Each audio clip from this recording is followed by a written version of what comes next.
My name is David Jacobs. I'm an amateur photographer and mostly photograph in the harbour.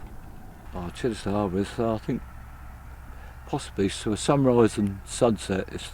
I've been quite a few places in the world, but never come across anything quite like what we get down here. Phenomenal colours. There's always somewhere to go, and whatever time of year, in the depth of winter, in the height of summer, there's always somewhere you can get off. Since I bought my waders, I've been able to get out up to my waist and get the camera very close to the level of the water. And I keep still some nights and watch the sun go down. I get a shoal of small fish gather all around me, especially if I stir up the mud with my boot a bit. They seem to come around and gather round, and then in amongst it all there'll be a whoosh as a bass or something comes in and grabs them. A lot of people, they don't see things like that. Yeah, that was quite an interesting story as well. I was down at Bosham on October the 1st this year, and it was a really hot day and almost dead calm.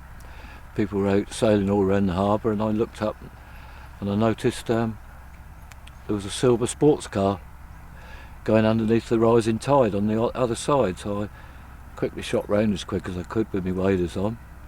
I got to the Harbour pub and went down the slipway by the side of it. I went round towards where Canute Cottage is, got in front of Canute Cottage, and there was a BMW 318S convertible with the water way over the bumper by then, halfway up the bonnet.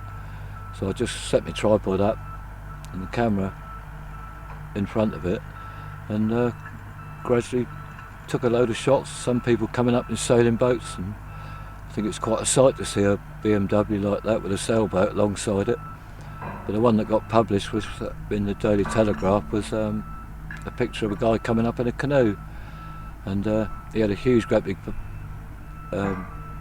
grin on his face when he came up. And as he came up, I said, "You think that's funny? Have a look in the back seat. There's a pair of ladies' shoes floating around." And as he leaned over into the back of the BMW, I snapped the picture. I sent it off to the Telegraph, and they published it the next day.